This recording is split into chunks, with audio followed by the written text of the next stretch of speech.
Hey, podcast listener, even if you are alone in your entrepreneurial journey, know that today, right now in your earbuds, you are joined by thousands of entrepreneurs from all around the globe seeking to grow better, more profitable, location-independent businesses. If you'd like to learn more about what we do and download our entire back catalog, check out tropicalmba.com.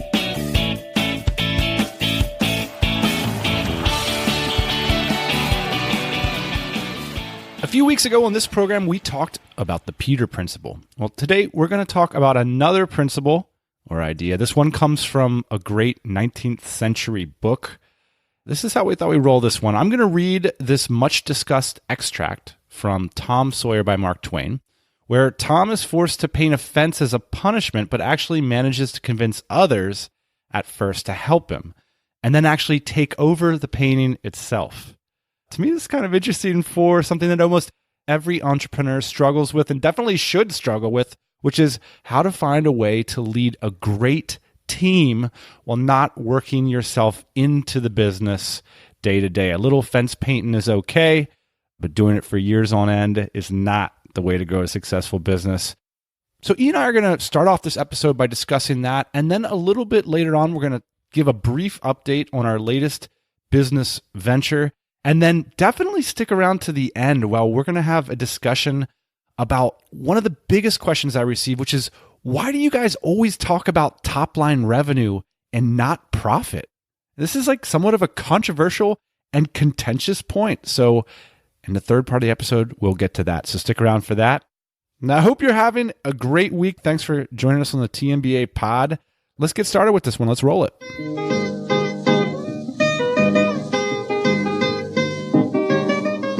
Tom contemplated the boy a bit and said, "What do you call work?" "Why, ain't that work?" Tom resumed his whitewashing and answered carelessly, "Well, maybe it is and maybe it ain't. All I know is it suits Tom Sawyer." "Oh, come on now. You don't mean to let on like you like it." The brush continued to move. "Like it? Well, I don't see why I oughtn't to like it. Does a boy get a chance to whitewash a fence every day?" That put the thing into a new light. Ben stopped nibbling his apple. Tom swept his brush daintily back and forth, stepped back to take note of the effect, added a touch here and there, criticized the effect again. Ben watched every move and getting more and more interested, more and more absorbed. Presently he said, "Say, Tom, let me whitewash a little."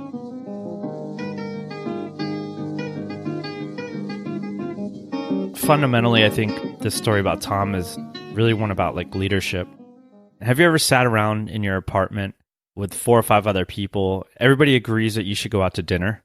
And everybody's like, well, where should we go? What should we do? Where should we go? Mm-hmm. I don't know about you, Dan, but I'm always the guy, generally the guy, to throw out the first recommendation, especially if it's like where I live. And then it gives everybody the basis to argue with me on that, right? But at least like it's a step forward. Every business needs a leader. You know, Tom painting this fence, like he was already committed to painting the fence. It's like, how much fun can we have? Everybody get on board here. This is what we're doing. The principle then breaks down where it's like part of the reason you hire people in a business is that you don't want to be painting the fence every day yourself. Sure. You know, ideally what you want to do is step away from that fence and other people will continue to paint. So, and that's my question to you is, can you be a leader in a business but not be involved in the day-to-day struggle of running it? 100%. How do you do it, Tom? Well, Dan, first thing I think that you got to do is everyone working with you has to see that you know how to paint the fence. That's rule number 1, right? And that you have painted the fence. Okay. As a leader, as a business owner, you have to show that you know how to do it and that you're willing to do it, but there's other things that you need to take care of. And therefore, you guys have to paint this fence. And when you're done painting this fence, which you will be someday, maybe you can go on the journey with me to figure out how to paint whatever's next. How available are you to your staff? Very available. All the time available. The question, I guess, becomes like one of culture. So I think it's a little bit different like in an office environment versus like a remote environment. You have to be able to continue with the metaphor, jump back in there, pick up the paintbrush, show them how it's done, how the whitewashing is done, and then hopefully hand back the paintbrush. For me, it's like a process for being connected, for us, that's weekly calls, where it's like, this is an hour that for sure we're having a conversation about the expectations that we all have, like the outcomes that we're all seeking. It's not necessarily a conversation where it's like you're talking about your SOP or like this or that particular task, I think getting drugged down into that is like what makes managing a bummer. And so one of the cool things about Tom is like, he isn't managing people, you know what I mean? He's like inspiring people. If those calls start to become a bummer, it's a really good indication that you're talking about the wrong things. To be an effective leader, you've got to be engaged in the ideas that you're talking about. And for me in business, that means the desired outcomes for the business. That doesn't necessarily mean, sorting through the details of a problem that they're responsible for solving, for example. Here's, I think, where it starts to break down too a lot. A lot of times I meet people and they say like, oh, I'm really not good at managing people. Man, if I had a nickel for every solopreneur that's like said this, they're like making a great living, couple $100,000 a year, whatever it is, but they're having to do all the work. Like they basically built themselves a job. And my question to them is always like, why don't you hire someone to do half of this stuff? So you could either spend more time with your family, or you could get on to the next project, or you could make this business 10 times the size of it. Because the people that you bring into your business, they can certainly be multipliers in that way. The answer is generally just a simple like, well, I'm just not any good at managing people. And I think the truth behind that statement a lot of times lies in the ability to have a vision. So you can imagine like as a solopreneur, let's say you're making $150,000 a year, software developer, or whatever you might be. The idea of bringing someone into your business would mean that you have to share with them your vision. And a lot of times I think, again, people are scared to share this vision because it really isn't much of one. It's, I've created this job for myself. Like, I see no future in this company being a $10 million company. I think that that's my response to why haven't you hired somebody in this operation is because your vision isn't strong enough to include other people.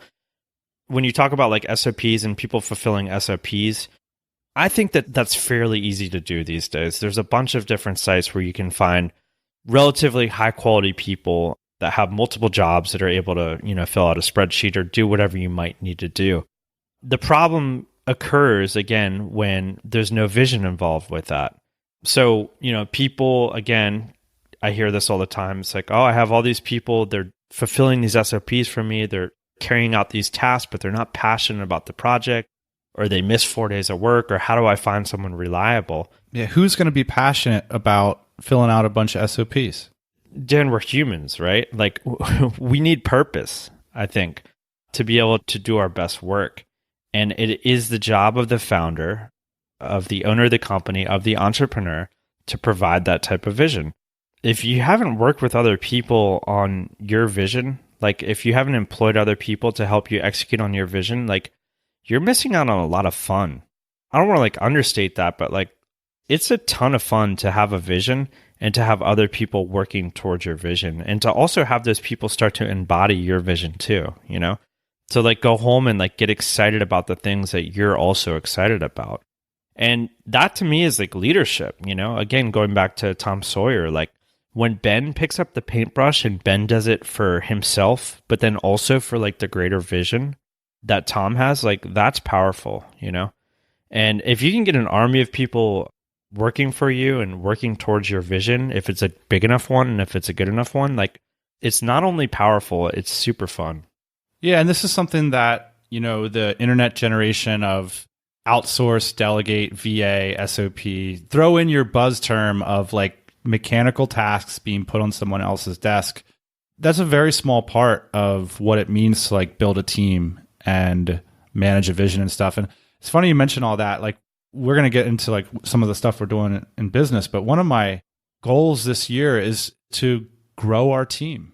I love spending a day pacing around my apartment in enthusiastic conversations with people on the team, about what we're doing. It's like, if you compare that with like this other world where you have 15 tabs open and like Odesk open and like 4 automatrons like doing SOPs for you, answering 100 emails a day, versus the other vision of the CEO pacing, speaking with smart people who've taken responsibility for whole functional areas of a business. That to me is a vision that I can get behind, and something that I'm super passionate about.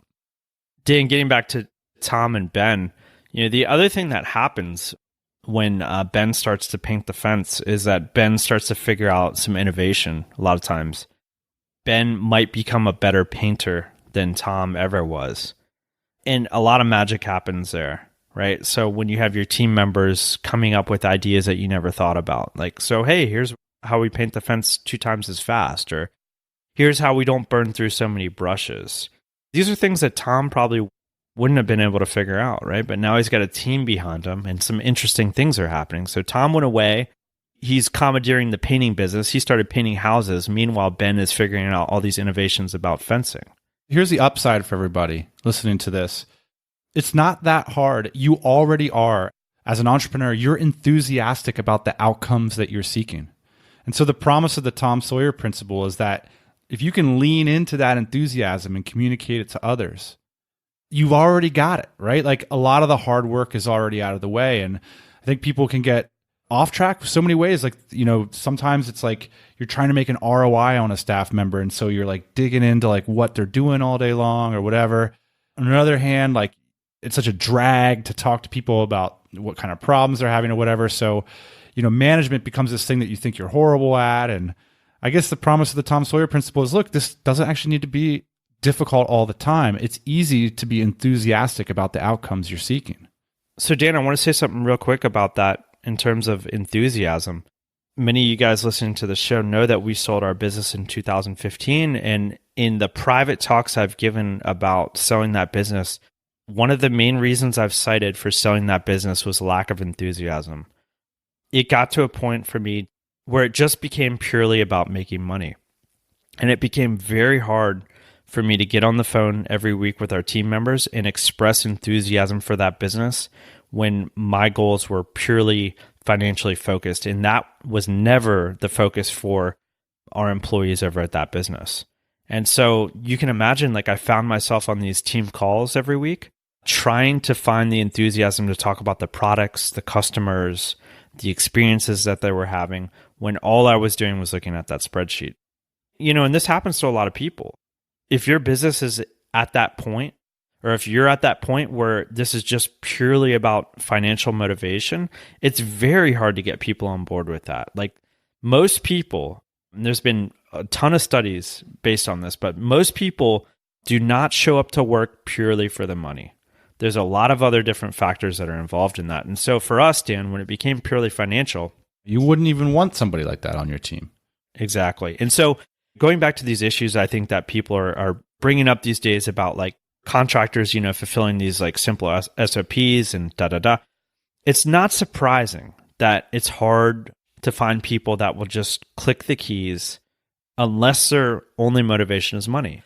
When you start to incentivize these people differently, or when you start to like dig in and try and build a real team, and you have all these contractors that are just simply pecking the keys for money, it's no surprise to me that it's hard to get those people on board with the vision, because that's not the reason they were brought onto the team in the first place. Let me say one final thing about this before we do some news updates. Don't be so hard on yourself out there in entrepreneur land about this stuff. It's hard, right? It's not as hard as running the whole damn thing yourself. I think there's sort of like a mix of like too much moaning about it on the one hand, and on the other hand, like people being a little bit hard on themselves. Like, you're going to make mistakes. Be conscious of it and fix them. Address the mistakes. But for me, if you're not enthusiastic about those interactions with your staff, that's a great place to focus and say, how can we get this to a conversation I want to have? What sort of outcomes are going to make us mutually enthusiastic? Dan, I'm going to take it a little bit of the opposite direction, and I'm going to say be hard on yourself, entrepreneurs. Do not let yourself off on the hook here. I'm not surprised. Yeah, I'm getting fired up about painting some fences, man. And especially I'm getting fired up about painting some fences, enjoying it, and getting other people on board. Entrepreneur, if you're listening to this show and you are not 100% pumped up about your business, if you do not have a vision that's large enough to employ other people, start thinking about where you're at. Have you just built yourself a job? I think, Dan, it's time to get yourself a big enough vision, time to get yourself a big enough boat where you can have some people on it with you, because it's a lot more fun. You're going to sail a lot further, and you're going to see a lot more cool things if you have other people with you. Yeah. Take a risk.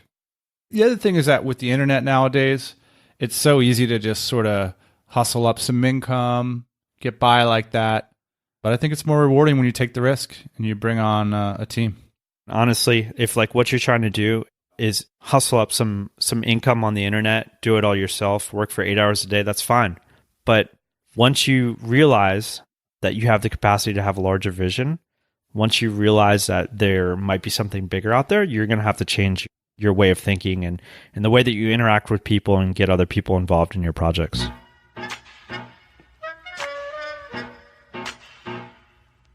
Today's episode is sponsored by the Bean Ninjas. Do you have a constant feeling of anxiety about the mess that your accounts are in? Tax deadlines are something that we all truly dread. And what's worse, most bookkeeping professionals think that an Amazon product is just rainforest lumber. If you identify with any of this, we have good news for you. Bean Ninjas is a bookkeeping and financial reporting service designed to take those problems away. And they specialize specifically in online businesses, so they get what we do. From day one, let the Bean Ninjas keep your books clean and in order, and they do it all online, so you can focus on growing your business. And for listeners of the TMBA podcast, Bean Ninjas is offering a 1-hour road mapping session to help clarify where your finances are at and what your next step should be for only $100. It's a third of their usual price. So go check them out over at beanninjas.com and let them know the TMBA sent you. And a big thanks to the team at Bean Ninjas for sponsoring the pod. Let's talk about some remote jobs updates. We've been working a lot on dynamitejobs.co. I think it's worth talking about, like, you know, everybody's like, what are you guys doing? What are you doing, man? I think we're like a little bit less visible, but it's not like we're not. I feel like I'm always having to explain, like, this is it. This is exactly it. Okay. People who listen to this show or come to our events and stuff, or they go to the forum, they don't see us in there every day doing the work. And they're assuming that we're not doing any work. So we launched dynamitejobs.co several months ago. It's been a place where people can post remote job opportunities. These are full-time opportunities for the most part. They are customer service roles. They are marketing roles. They are management roles. They're mostly anything that you can do from a remote location. And Dan, you and I believe for a long time, because we've built teams like this for the last 10 years, that the trend will be companies, corporations will have remote teams. They will be decentralized.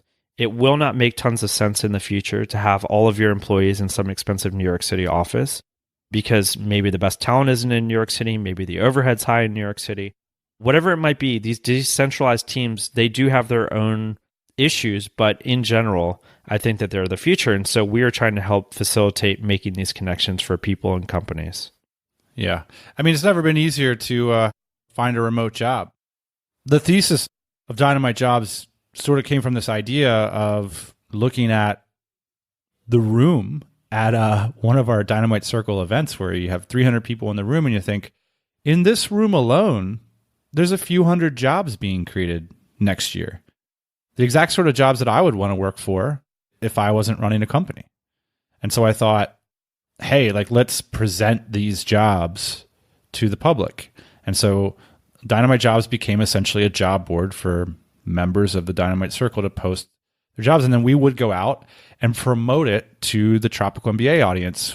A large percentage of listeners today are people who are motivated by all different sorts of things, Ian. Like you're saying, like, I know a lot of you out there, you might be more motivated by the freedom of the entrepreneurial lifestyle than the actual responsibility and work it takes and risk to run a business yourself. I was talking to somebody that hired through Dynamite Jobs just the other day. I think it was like a paid traffic specialist. So somebody that specializes in Google ads and Facebook ads. They had someone in-house, I believe, that was making something like $7,000 a month doing this for them. They decided to take it remote, so they looked to hire someone over at dynamitejobs.co.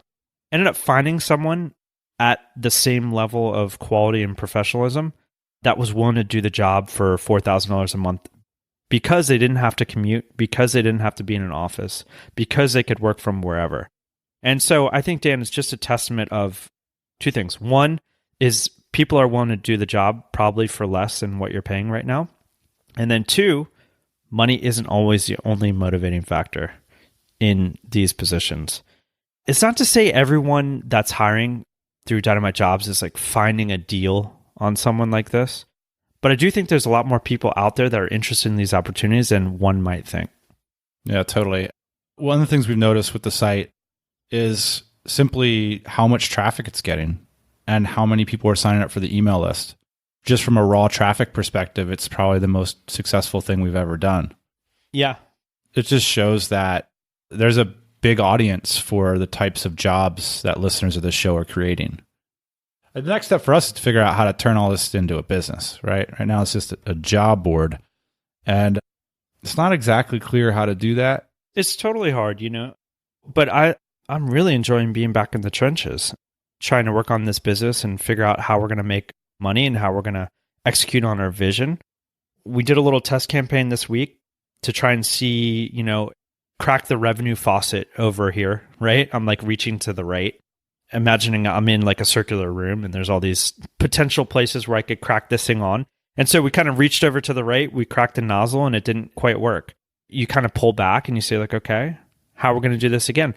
Which lever are we going to crack open? And I think the exciting part there, Dan, is like, Tom, we're going forward no matter what with this because we believe 100%, and I'll say it on the podcast right now, that remote working is the future. There will be much more of it in 10 years than there is today. I believe we can make something happen here. It's not clear like whether, companies paying us to post their jobs is going to be the business model or whether it's going to be having like advanced options for people seeking careers, for example. Like there are different ways to monetize a site like this. I think the next step that I feel passionate about is not simply presenting the jobs that are unique to us, but creating a solution for career seekers, job seekers, where they can be confident if they come to Dynamite Jobs that they're not going to miss any quality job opportunities that are relevant to them. And when I say any, I mean like the whole web of potential opportunities that they might be interested in, to have a product that makes sure that they get first crack at all of those opportunities. So that's sort of the next product step. It's not cheap, right? Like this stuff, it's risk. We're building a team around this. This stuff doesn't get done by Ian taking a bunch of productivity medicines and sitting in front of his desk for 14 hours a day. So we're definitely like making some investments to see what we can create here. Yeah, just to be very clear about where we're at on that. We've invested in some technology in the last 9 months. We've invested in staff. We've invested in advertising. It's been thousands and thousands of dollars at this point to try and figure out how this is going to work out. The last thing that I'll say about Dynamite Jobs, and I'd actually like to do more updates, and maybe we can talk a little bit more concretely in the future about exactly what we're doing. It's like the first update we've done. It's like all over the map. This is very meta, yeah. We should be saying like, here's how many people got jobs, like what our revenue is. So next time we do this news update, let us know what you want to hear about with Dynamite Jobs. I know a lot of people have been asking us to share like more what we're doing on a daily basis, and Dynamite Jobs is a lot of it. And then the rest of it is all these DC events that are coming down the pike. Like over 300 people are coming to Bangkok in a couple months. So that keeps us busy as well, of course. Last thing I'll say about Dynamite Jobs is, again, getting back to being Tom Sawyer, if you've got ideas about like what the remote workforce revolution looks like, I'd like to talk to you. If you're a part of that industry right now, if you own a business that's active, or if you're a job searcher or a job seeker or a job provider, I'd like to talk to you about your experiences.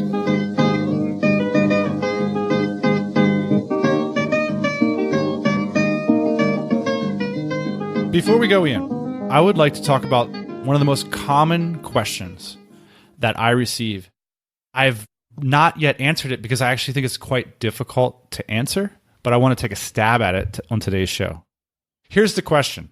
Why do entrepreneurs always talk about top-line revenue and they never talk about profit? It's like, hey, it's not that useful if we're just hearing about how many sales a business is bringing in. Why aren't we talking about how much that entrepreneur made? Now, I want to take a stab at answering this because I think it's a really interesting conversation, and it's not as simple as it appears on the surface to me. The short answer is, particularly in the first 5 years of inception, knowing the revenue figure of a bootstrap business will tell you a lot more about it than knowing the profit figure. Now, the reason for that is knowing the revenue figure gives you a sense of the scope of the business. Knowing the profit figure does not, right? Because you could have a business that made $1 million in sales that made zero money. Now, it could make zero money for a lot of different reasons, Ian. It could make zero money because the founder's incompetent. It could make zero money because there's no profit margin. It could make zero money because the entrepreneur decided to reinvest all the profits back into the business. So like knowing that number doesn't get you anywhere. But if you take the top line, say $1 million, and then you marry it with the industry, you have a pretty good sense for the scope, scale of that business. There's a lot of judgment calls that go into deciding how much money you're going to make from your business. Yep, there's a lot of tax implications, sure. At the end of the day, let's say, of course, I concede the fact that it would ultimately be interesting to have that conversation. There are privacy issues too, and potential legal issues.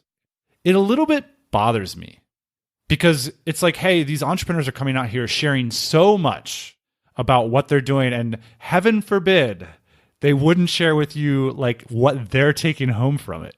It's just not a complaint that I see entrepreneurs in the game really having, right? It's more of like a sort of a critique or a complaint I hear from people who are curious about the entrepreneurial world and are confused as to why. Because there are industries like, say, selling on Amazon, for example, where having a very high revenue figure might not mean that the entrepreneur themselves are making very much money.